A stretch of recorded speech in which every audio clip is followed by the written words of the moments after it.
From Wacko Chaco Studio, I'm Ashwin Chaco, and this is the Fruitful Life Show, a show about the business of creativity and the stories behind the creators that have made their dreams a reality. Hey, folks, welcome to the Fruitful Life, the amazing Jason Nylor. Hi, Jason. What's up, man? Thanks so much for joining me today. Dude, I'm so happy to be here. Thank you for having me. Well, for our audience that might not know you, please introduce yourself. Tell us a little bit about who you are and what you do.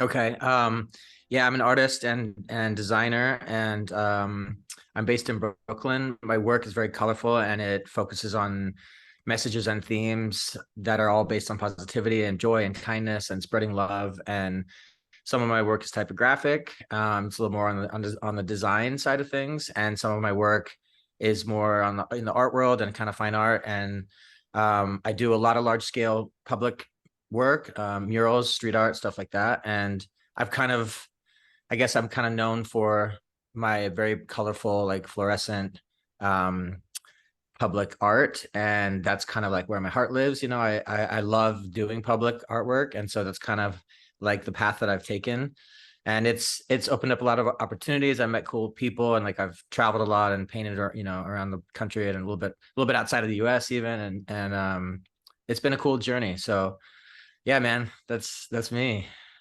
Awesome. Well, I can't wait to dig into your journey and how you got to where you are today. But the first question I like to ask all my guests is if you were a fruit, what fruit would it be and why? Wow, that's funny. Never been asked that question. Well, I guess I don't know. I mean, maybe a lemon. Okay, good. That's the first lemon I've got so far, so that's good. Okay, but here's the thing. I guess like this is funny because because I like lemon, so I'm like, But like now that I'm talking about it, now that we're here, I'm like, I don't know that lemon really suits me the best because I'm like, lemon is sour, but I like lemon when it's made into something sweet. Like I had these lemon bars the other night at this show, and anyway, I like lemon things, but I'm like, maybe I'm more of a sweeter fruit, but like with like maybe like I don't know, man. Okay. You know what? Let's change it from lemon to like how about raspberry? Because raspberry Mm, is like it still has sweet, but that also has like tartness. it has a tart, yeah. And Yeah. then it also has a good color. And I love like pinks and so let's do raspberry. Okay. First I'm glad we raspberry got to as the bottom well. of that. That's awesome. I love it. So tell me a little bit more about you. Like, were you always creative when you were a kid? Like, what got you on the creative path you're on today? Did you want to be a Yeah. painter, artist, you know? Yeah, man. I have always been creative. My mom is an artist and she's amazing. She does like landscapes and portraits, and so she always encouraged, like and I come from a very artistic family, so like my siblings and I, like especially my brothers, like there was a lot of painting and drawing and like making shit. And my mom would always encourage that, and like even like in elementary school she would find like contests for me to enter, and like she was a big promoter. So I've always done it. I always took art classes. I always did well in art classes, and like I think it was sort of like a meant to be. Like I didn't really have a choice. But I went to school and studied graphic design, thinking like this will be a path where I can do something that's artistic or creative and still make a living, and so I went to the university for the graphic design, and then I worked as a graphic designer for 5 years for MAC Cosmetics, a beauty brand, and that was cool and amazing and exciting like at the time. And then it evolved into me being like, I don't want to go sit at a computer every day and like do things for other people, and so you know over the course of the 5 years doing the design work like in-house for this company, I started to like develop this taste for, I was doing a lot of like environmental graphics and stuff, and I developed this taste for like the scale, and I wanted to do my own work, wanted to put my name at the bottom of the page, like, and so I quit my job. And then that's been now it's been 12 years of me like trying to figure out how to make money just doing my own shit, and which has been amazing. Like, Yeah. it's such a good journey. Like, but it's it's tough. It's a hustle.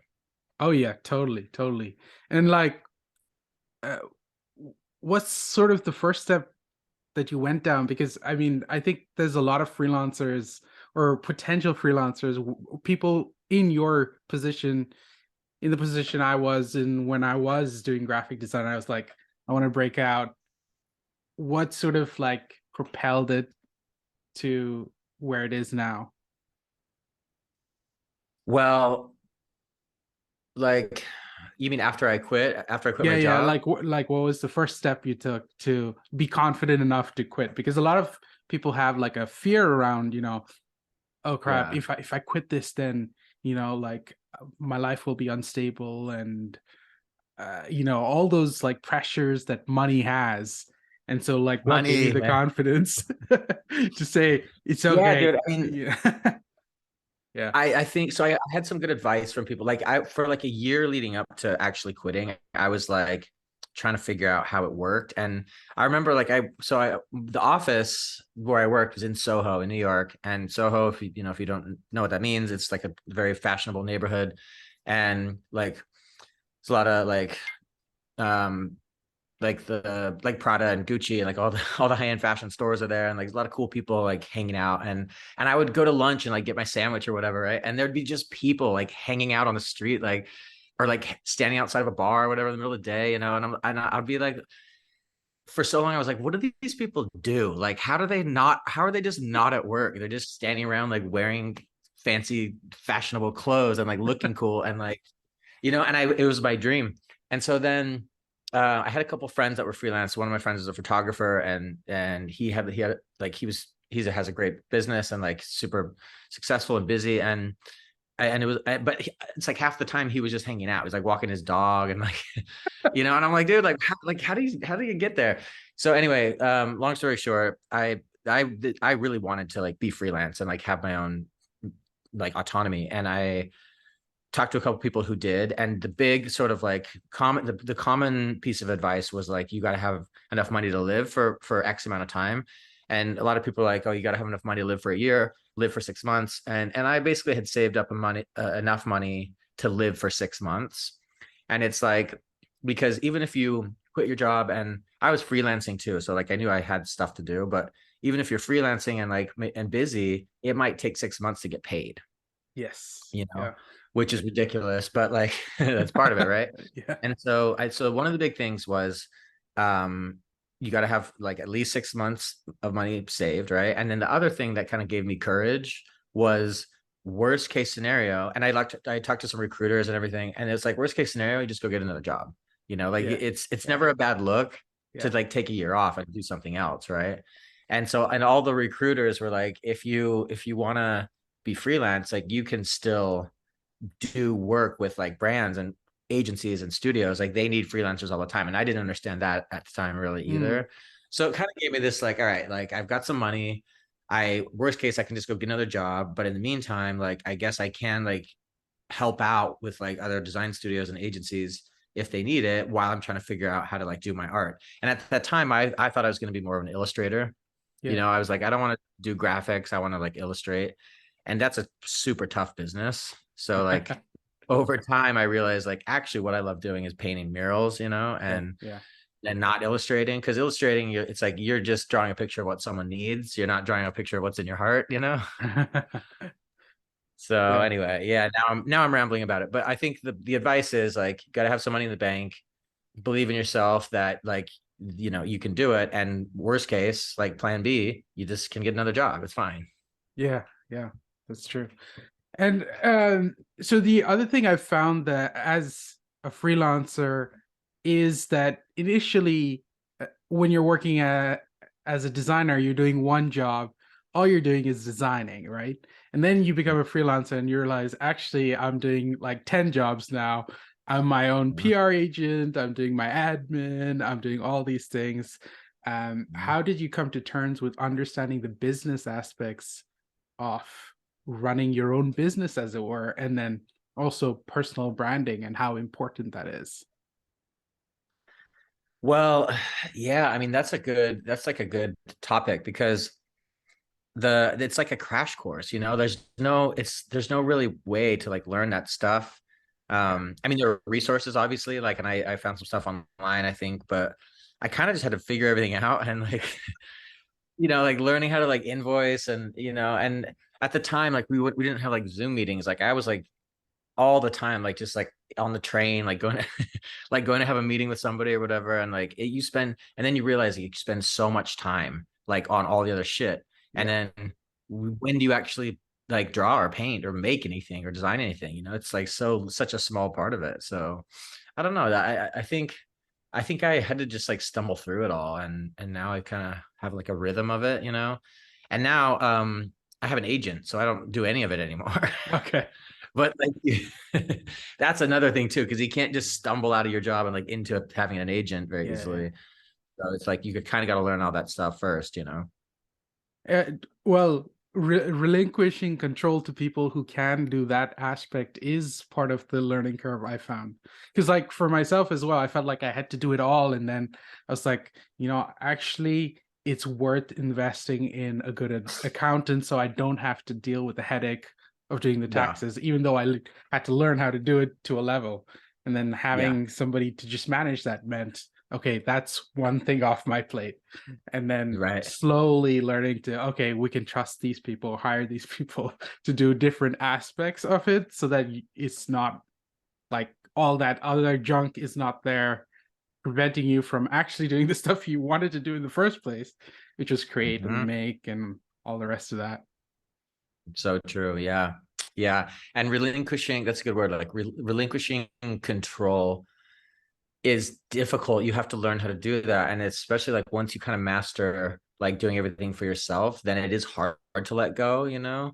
And Yeah. for me, like I found that even having an agent, um, like not being a part of client conversations until it's a creative brief, like that was really hard for me because I was used to like selling myself on like getting the work, and like and now it's like dude, I've like let go so much that now I'm like I don't even want to know, like I don't even want to hear anything or like talk to anybody until there's a creative brief, like I mean, obviously I want to talk to my agent, but like I Yeah. don't, Yeah. I'm like, I don't care. I like whatever. It doesn't matter what they want to say. Like all I want to do is like, let's get the job booked. And then I want to hear I want to speak to the creative director and like hear the brief. Because I'm like, why do I have to sit on the Zoom meetings all day? Like, I don't want to do Yeah.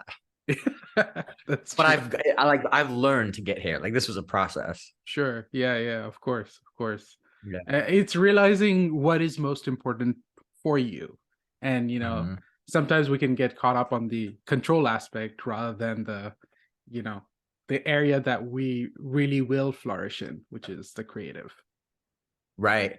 And it's like I had a conversation with a friend the other day that has a small agency. It's like maybe a 3 or 4 person studio. And he was talking about how he actually is more of a business person. I mean, he's a designer, right? But he's more of a business person than a creator. And so he actually thrives on doing the admin and like selling the clients and like running the studio and managing the people. And like he would, and so we were kind of talking about how like what it's, within this like creative business that we're all in, different people have their strengths and the things that they enjoy more.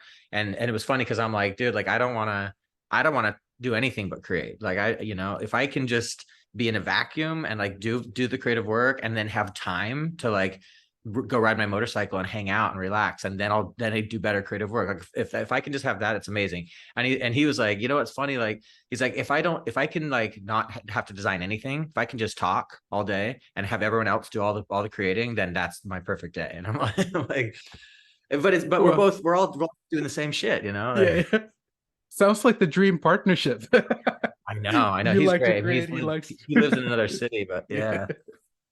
yeah. Um, but let's move back a little because you said you did certain things so that you could attract an agent. And I think that's Mhm. a question a lot of illustrators and artists are trying to figure out. How do I get an agent? What was your Yeah. sort of thinking behind it, your strategic choices around it? Yeah.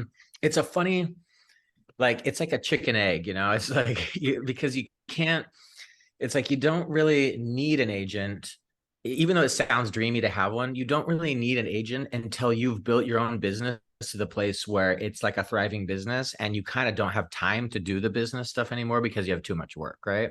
Yeah. But then on the other hand, you think that having an agent will get you to that spot, And Yeah. so the truth is, like, an agent, like, agents, they do bring you work, but for the most part, you bring yourself work by bringing attention to yourself and having a consistent, like, brand and identity and all that, right? So, like, it's like once you sort of build yourself into this place where your work is recognizable, people know what you're doing, you're bringing attention to yourself, and you're doing work that's consistent and recognizable and good, obviously, um, which is subjective, but, like, then you're at a place where an agent might, like, see that you're busy and be like, we want to help you out. And so I think if the advice for, like, if people are seeking representation, you can reach out to people, but Mm. generally, and I was doing that actually for a long time, like hitting up agents, and it was always like, oh, your work is nice, and some would give me advice like, oh, try this, or maybe more of this, but for the most part, they're like, oh, your work is nice. We're not looking for any more artists Yeah. at this time, like, so it's like, it's a little bit of a dead end to try and reach out. And so I think, and obviously it's like knowing people. If you know someone who's represented Yeah. by an agency that's a fit, like, ask them for a connection. Like, that's probably a better way to go.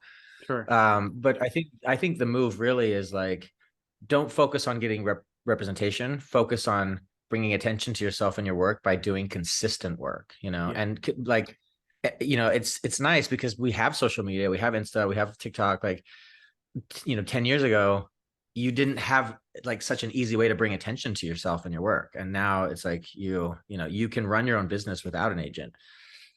But for those who want them, I mean, it is nice having someone do all the contracts and all the talking. So, I think it can be a helpful thing for certain people, but it's not the end all be all. And it definitely doesn't necessarily, like, get you more work or make you more money. Yeah. Yeah. I actually I got an agent earlier on, but it wasn't the right agent and it didn't really help me. It was kind of like a waste of time. Uh, Yeah. in both directions because that agent had like so many other artists. I don't even know how he had the time to represent them all. And so it Hmm. didn't really make sense. But now I have an agent for my children's books. And that is Hmm. super helpful because that's a different world from what I'm used to, which is like advertisement and design. And I know people within that realm. I don't know anybody in publishing, and their systems are like how they do things is very different. And so having an Uh-huh. agent who can negotiate those sorts of contracts and all the little, you know, little sub clauses in there is super handy for me. So I think it's Yep. it's learning where they're relevant and how that's going to affect your specific career and the direction you want to head in. And again, I didn't Hmm. get the agent until I had actually got like 3 contracts of my own, and then the agents reach out on their own because they're like, oh, we see potential there. So I find Yeah. more often than not you have to like prove your worth, and then the agent comes on and says, we'll help you keep doing that. Yeah. That's well put. Yeah. I agree with that. I think that's the way it generally works. And if you think about it, that makes the most sense. It's because if all artists were just asking for someone to rep them, then it's like, well, yeah, we can. If they were to, if they were all to be like, yeah, we can rep you, but, like, nothing's going to change. Like, if you're not bringing Mm, in work, then it's yeah. like, I think the understanding, like, what the agent actually does is key, right? Yeah. Yeah, for sure. It's, the other aspect you touched on is like consistently building a style or an ethos, and you seem to have a very clear idea with the optimistic approach and the choice of Mhm. colors. What brought you to that path? Because style is another question that artists Yeah. constantly debate on. So what was your Yeah. approach to style and finding your personal brand and putting that out there? I mean, I think the style kind of comes just by doing the work. It's like you can't prescribe a style for yourself.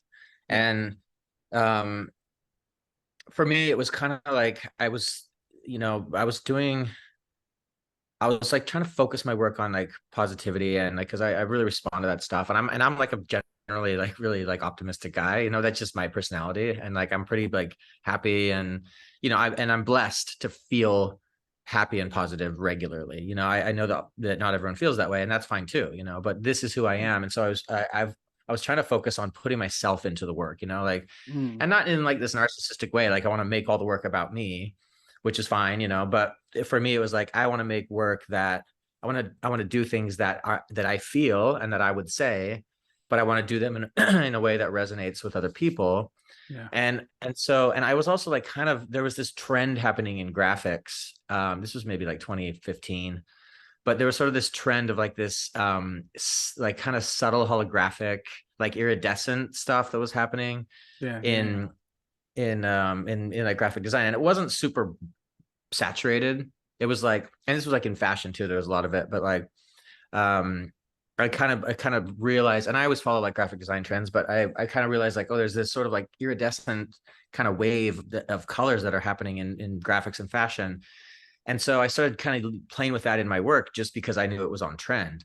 But I didn't like the pastel thing. Like I Mm, wanted it to be more saturated because that felt right to me. And I don't like, and in the messaging, I don't like the idea that like kindness or joy is like this passive thing. I want yeah. it to be Yeah. this like electric thing, Yeah. because like the sometimes the world of like kindness or like positivity or quotes can be seen as like corny, and I'm Yeah. like, Yeah. fuck that. Like it's not corny, it's real shit that people feel and that resonates. And I want to do it in a way that's like assertive and confident, and like, it's like I don't want it to be this like pastel, like dainty, happy thing. I want it to be like Mm, I'm in your face, like reminding you like life is good if you make it good, and let's go, like. yeah.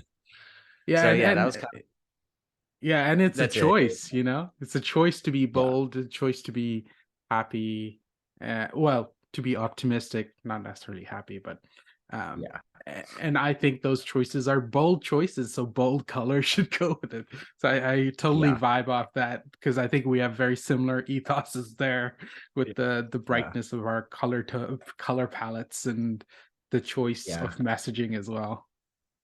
Agreed. And to me, it says confidence. I like Mm, that like bold colors are very confident. Saturated colors to me feel very confident. And I like things to be really kind of electric. And so in doing that over the years, like the style kind of found itself. You keep doing the work, and the style kind of emerges, and then also the style has to evolve. Like I feel like I look at my work from 3 years ago, and it's like nothing like what I'm doing now, but big picture it still feels like me, but yeah. it's like change, and that's cool too.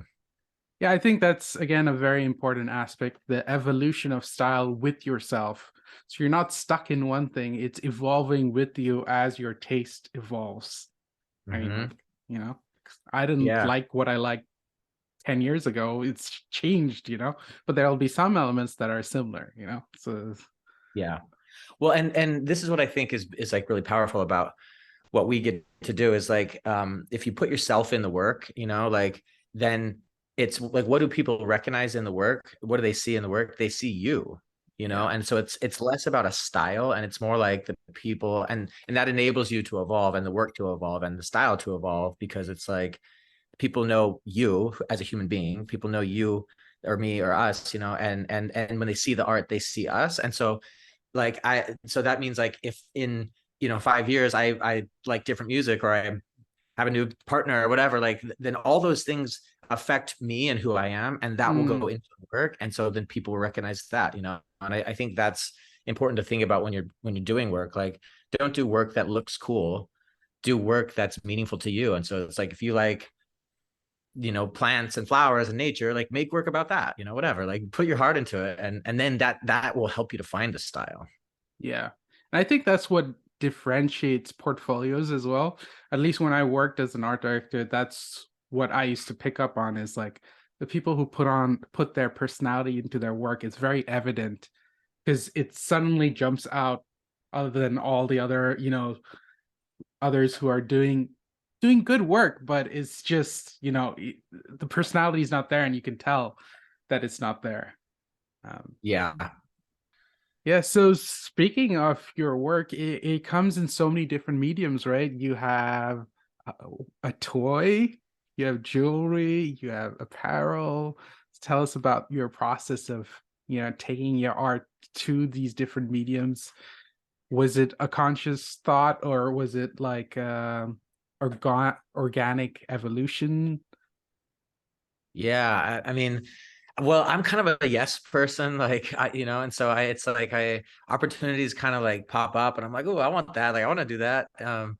And so like the toy thing, like I was in LA a couple of years ago, and I was looking for walls, and I always get on social, and I'm like, you know, who has a wall, hit me up, I want to paint, whatever. And somebody came, like, slid into my DMs and was like, hey, we have a wall, like, if you want to come paint it, like, come check it out. And I get that, so I'm like, all right, cool, and I go check it out, and it's this company called 3D Retro, and they're like a toy manufacturer, like vinyl, collectible, figurines and stuff. And I get to their building where they have like a backside and like a retail store as well. So I get to the shop, and their building is covered with murals.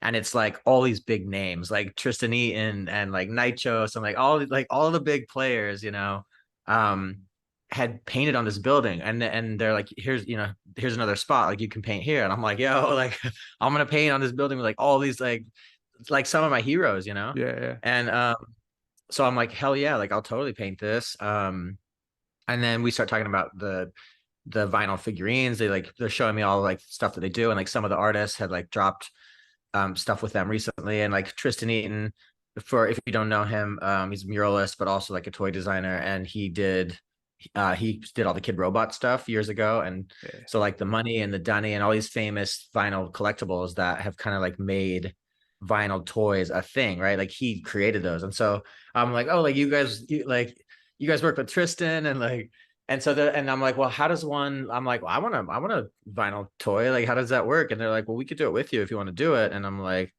yeah, let's make a vinyl figure of my little heart character. And they're like, yeah, totally. And they're like, we can do it with you, but like it takes a year or two to actually develop. And in that time, like what you should do is like try to focus on building up the brand around this heart, so that when we yeah, drop the character, like it's going to have some equity, and people will know it and want it.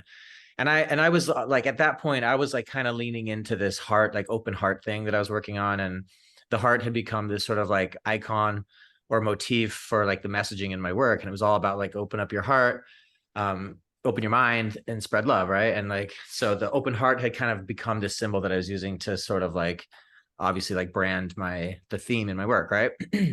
So then I did lean into that. I'm like, all right, cool, so I'm going to really focus on like making this open heart a thing, right? And then then pandemic happened, and like the thing actually took like 4 years to finally happen. Like it took forever. And then finally the heart, like it was done, and I dropped it last year. And at that point everybody knew that, like, I mean, all my audience knew like open heart is this thing.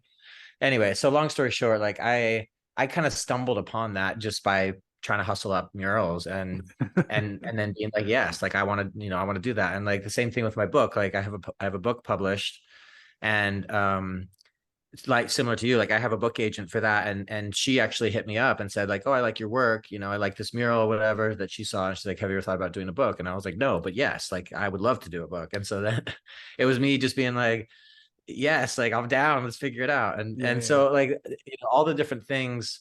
I think you, as an artist, like if you want to make money, you have to do all the things, like yeah, it's like you need to have, even like in business they would say this, right? Like diversify your income.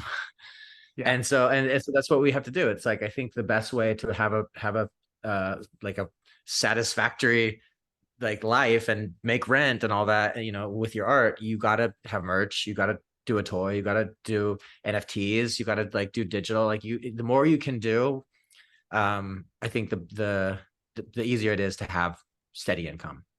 yeah. Multiple streams of income Yeah. is key, because Yeah. one And one I'm not one saying shuts do down. like, Yeah, sorry. yeah, like I'm not saying do like all these, don't be an art director and you don't have to do all that. You can just have your art, but Yeah, just put the art on anything and everything you can. yeah.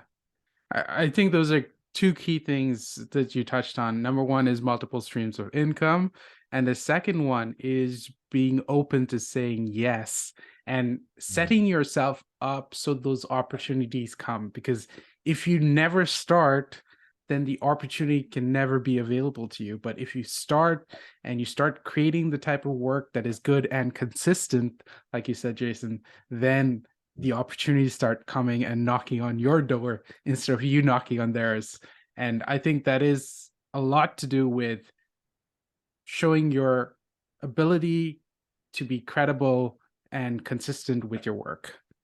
Mhm.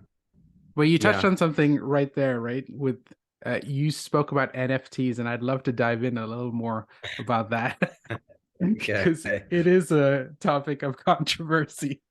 So, like, Yeah. what are your thoughts on it? Good, bad? What's your experience been? I mean, it's the NFT business is a tough business, and you know, if like basically like without diving into like what is an NFT, I think, Yeah, yeah. for those who don't know what an NFT is, like do your research or whatever, right? But the NFT business is kind of based on like speculative investment. And so it's a little bit different than the art world in that people are not necessarily trying to collect pieces of art, even though there is art attached to it. I think NFT collectors are more interested in the speculative investment that comes with buying the art, and Hmm. so because of that, I think it requires you to spend, like, if you want to have success selling NFTs, it kind of requires you to like invest your own time into like making yourself known within this very niche space, bringing attention to yourself, and also like putting utility into your work to where collecting a piece of your art as a digital file will have some sort of like um, increase or payout or or utility or value beyond just the art and its aesthetic and its message. And so for me it's a little bit tough because my work is not about utility, or my work is about a specific theme, and that particular theme doesn't seem to like align with this whole like money driven investment kind of Yeah, mentality. yeah, Also, I really like public art. Like I like giving the art away in a way by doing it publicly, So for me to do NFTs, like I have had some success. I've made some money selling NFTs, and it's been fun. And I was kind of at the beginning of it. Like I started doing it in 2020. But it's a grind, and it's like I actually don't want to spend all my time um in this niche space, like on Twitter, like talking about crypto and NFTs. I like that stuff, but for me, like I actually would rather have a more diverse day. I'd rather be some days I can be on Twitter talking about NFTs and they're thereby trying to sell them. yeah, And other days I need to be out on the street painting, and other yeah, days I need to be on my motorcycle, not doing anything creative, like thinking, or yeah, whatever. yeah. And so for me, NFTs are like, you got to do all the things, right? And NFT is part of that. But I'm not deeply into it or like deeply invested in it. And Yeah. I definitely don't want to rely on Web3 and NFT stuff as my primary source of income, because I think it's a Mm, very volatile way to do it. yeah, So, but yeah, it's definitely worth exploring and being a part of for all artists. I mean, I think every artist should dip their toe in. yeah. I had, I suppose, similar experiences in the sense that I realized very quickly that it's basically you almost have to start building a brand again. Like all the Hmm. work, unless you're like super famous, all the work you've done outside of this niche space doesn't Hmm. necessarily always convert. And so you then have Right. to invest all that time on chat rooms or like what was it, Clubhouse, talking Hmm. about art rather than Yeah. making the art. So so I was like, Yeah. that's not really where I want to invest my time at the moment. And you know if in Yeah. the long run opportunities present themselves, I'm not opposed to it, but it's not my focus at the moment. Yeah. I hear that. It's definitely worth kind of understanding, and everyone needs to decide like which of these channels are best for them. Like not every artist or designer or illustrator needs to have a vinyl toy. Yeah, Not every graphic designer needs to try and do NFTs, but everybody I think should explore all the avenues and pick as many as are a fit. I'm definitely down for a vinyl toy, but That'll have to wait. Dude, yeah, for you, like for your illustrations, your characters, like it would you could make, like there's so much, like sky's the limit for you, and to do that stuff. And it's, it's a challenging and interesting process to take Mm, what you do on, like on a 2D, basically, to take what we do in 2D, right, and yeah, make it yeah, into 3D, even just to imagine it in 3D and then figure out how to communicate that to like a digital sculpt or something. Like it forces you to like think differently, and it's great. It's a good challenge. yeah. That's true. That's true. Um, Yeah. Sticking to this inquiry on technology, you recently had an opportunity to work on an AI piece.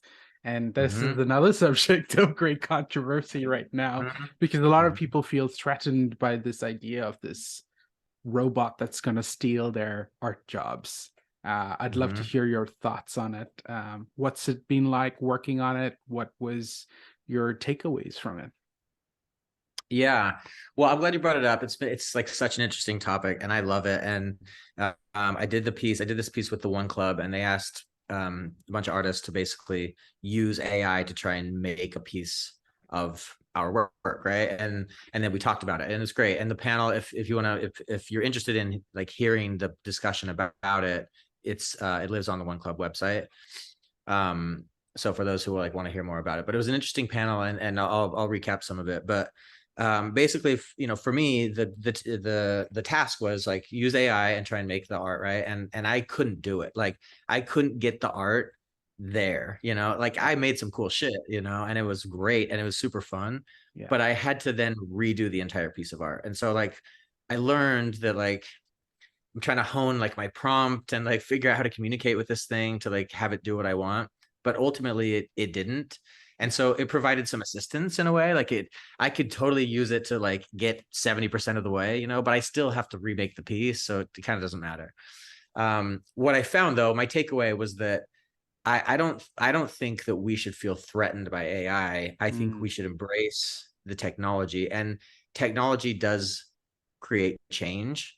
yeah. And oftentimes change in the beginning comes with resistance and fear and all these other things that are generally negative. But over time, the culture and like we change with the technology, and it becomes like life grows and we progress and it becomes better.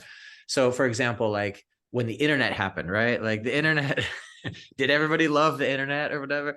Like Yeah. when computers happened to graphic designers in Mm, 1989, like graphic designers did things with exactos, and it was a very different process, right? yeah. And then the computer happened, and like Quark Express happened, and like all these like things make life easier, make the job easier, make the job different, and generally better. And AI, in my experience, it's not going to replace people. It's going to change things. Like graphic designers, art directors may spend less time looking for references, and instead they may spend time on AI generating references. Yeah. you know Yeah. and so it's like I think there will be shifts, and these shifts, some of them could be scary because change is scary, and some of them could be amazing. In 10 years we might be like, how did we ever live without this shit?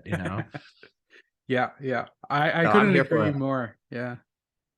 No, like I totally agree with you because when we look back over history, just up to the 90s, when digital art was just coming in, the technology had evolved so that you could develop your art digitally. There was so much pushback from traditional artists because they were like, oh, this is taking away from art. This isn't really art. But now, like 10, 20, 30 years later, you're like, oh, it's a part of how we do things now. It's industry standard, and it makes life so Mhm. much easier. And it doesn't really take away from the traditional art.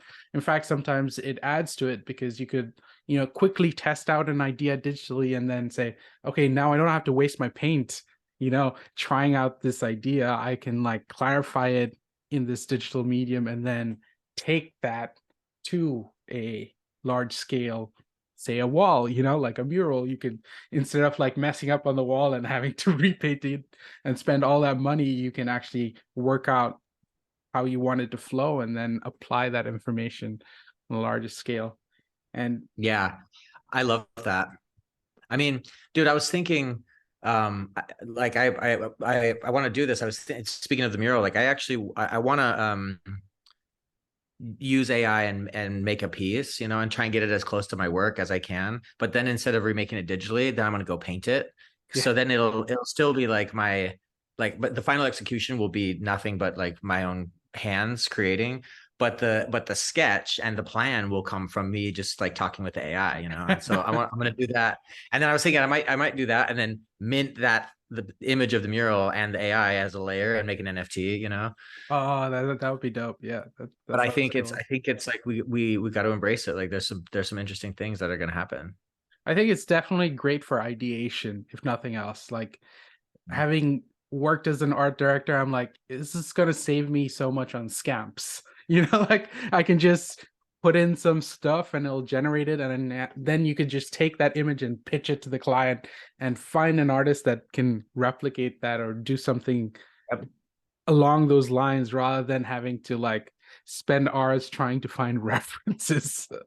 Yeah, no, exactly. I mean, like for art directors, I think that it's going to be such a game changer. Like, because working as an art director requires so much time, like pulling references, and that whole process of like finding the perfect reference. It's like Girl on the Go with an umbrella, like in Central Park or whatever. Like, and then you're like trying to piece together all these references to tell the story. And I think for art directors, it's like you can make that in literally like a second. Yeah, It's going to be so good. exactly. And I think the other thing is with every technology, you have to realize that technology comes from man. And so it might automate some elements and maybe some tedious tasks will get taken off the job market. But as long as Mhm. you can think, as long as you can, solve problems, you'll always have some sort of job. That's Yeah. that's not a problem. And as an artist, if you are putting your personality into your work, there's nobody else who can be you. So, Right. there Yeah. there's only you who can make you. So there's no fear there. Dude, I love that. I love that. No, it's so true. I mean, like, I think the fear that people have of AI replacing um, maybe like less creative jobs, more task oriented jobs, things like that. I can see that's a legitimate concern. I personally am not concerned because I think with the evolution of, with new technology and with the evolution of the culture around it, things change and new jobs, like arise, others go away and new ones come, so that's fine.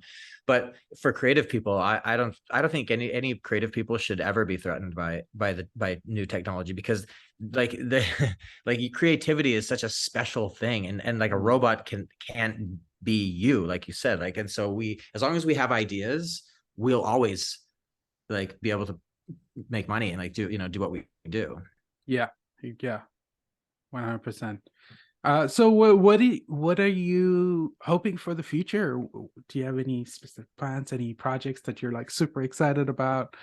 What do you Yeah, have? man. I mean, my hope for the future is that my general hope for the future for all of us is that things pick up a little bit, namely the economy, and so that we can be a little bit busier. I have hopes of doing larger scale. I'm always wanting to scale up, so Yeah. like I've just been working on this mural. It's a 600-foot wall, and I'm doing it in sections, but I just did 100 feet of this wall, which is really long, Wow. and so when it's all done, like 600 feet will be the longest wall, right? And then of course I have like the tallest building that I've ever painted was 5 stories, right? And so Mm, I'm like, I want to do more 5-story buildings, and then an 8-story building, and then a 12-story building. Like how do I get there? And so I'm always trying to scale up. And for me, like the process of scaling up, like scaling the art up is like I'm not worried about that. I've mastered that. It's more like how do I get the bigger wall? How mm. do I get the entire side of a building in Vegas or something? And so like I'm trying to grow into that. Yeah. Um, but for what I have on the horizon, on the near horizon, I have a couple of murals in New York that I'm excited about coming up, and then I have a brand collaboration that I can't say who it is, obviously, but I have a a project that it's probably gonna take like a year for it to finish and actually come to be.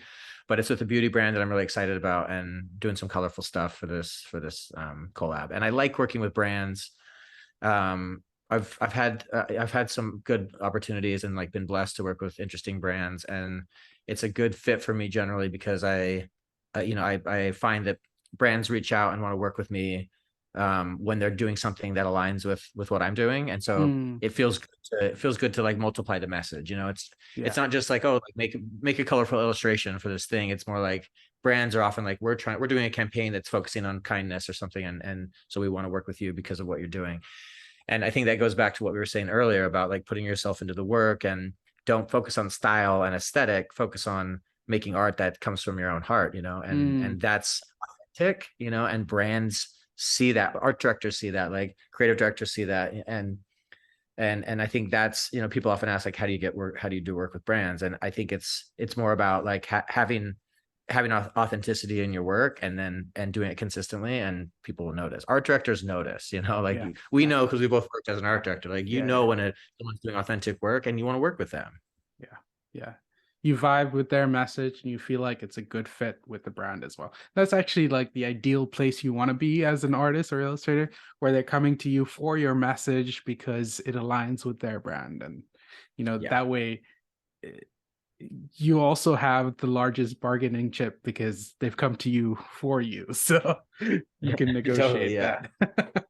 It's true, yeah. And also it makes for the easiest process, Mm, mm, when it's about a message or an idea that's aligned. It's the creative decisions, the aesthetic decisions, and like the design decisions, those things fall into place. If you're aligned on like the objective and the idea and the thinking, and and when you work with a brand, and you're talking about big picture, like what are we trying to communicate? And mm. we're already communicating the same thing, Yeah. Yeah. Yeah. then doing the actual design work is easy. 100%. 100%. So like what's one piece of advice you would give the next generation, young aspiring creatives, or just advice you might give your younger self? Um, I mean, I think the biggest piece of advice is to like do consistently do the work. Hmm. For some people that means like do it like a daily, like daily drawing, whatever. And I actually did that for a year, and it was amazing. I churned out a piece every day, and that's a lot. It can be tiring. Like you don't have to put the pressure on yourself to make a new piece of art every single day, Yeah. but if you do the work consistently, the work will become consistent, and you'll feel confident about it. So I think that's the general move, is be consistent. And then also like I'm a big proponent of like believe in yourself, and Mm, choose positivity, and treat others with kindness and respect. And those things all contribute to like an overall positive feeling that you have within yourself. And when you feel good about yourself, it's easier to do the work. It's like hard. And I know that's easy to say, like I'm very aware of like mental health, and I do a lot of work to support mental health. And I'm aware that like not everyone is blessed to just like feel upbeat and happy, but there are silver linings. And mm, I'm not saying that you have to like feel confident or amazing or happy to do good work. Some people do their best work based on other things that they feel. So I think consistency is the biggest part of it. But I would say that like believing in yourself, and feeling confident about um, doing the work comes from doing the work. It's like the more yeah. work you do, the better you feel about your work, and the more you can do. Yeah. Yeah. That's amazing. And the last question that I always like to end with is what does the word fruitful mean to you? Oh, and we're back to the fruit. Okay, fruitful. I mean, I guess fruitful feels like reward. So I think there's a reward that comes from doing, for me, like doing what I do. There's a lot of reward in making the work because it's enjoyable. Like I love using spray paint. Like it's such a special tool for me, and just executing the work is very satisfying and gratifying for me. And so the reward of the process is really big for me. Also, there's a lot of reward that comes from doing work that resonates with people, saying things or using messaging or themes in my work that people respond to often results in them messaging me or like communicating with me that my work made them feel a certain way, or Mm. that it resonated and that they're thankful for it. And that to me is a huge reward, knowing that my work actually makes a difference in people's lives, like, is the greatest reward, which is super fruitful, right? Yeah, uh, yeah. and finally, like, the reward of being able to, like, pay rent and make a living, like doing things that I love and that other people love, and that are making the world a better place. Like, that is a very, like, rewarding thing for me. So I think fruitful for me means the reward. Amazing. Thank you so much. Hey, and thank you all for listening to this episode of The Fruitful Life. I hope you walk away with some nuggets of wisdom. If you did, please do me a favor and leave a rating and a comment to tell me what you think of this show. Also, consider telling a friend that might like it. As always, be true, be you, stay fruitful.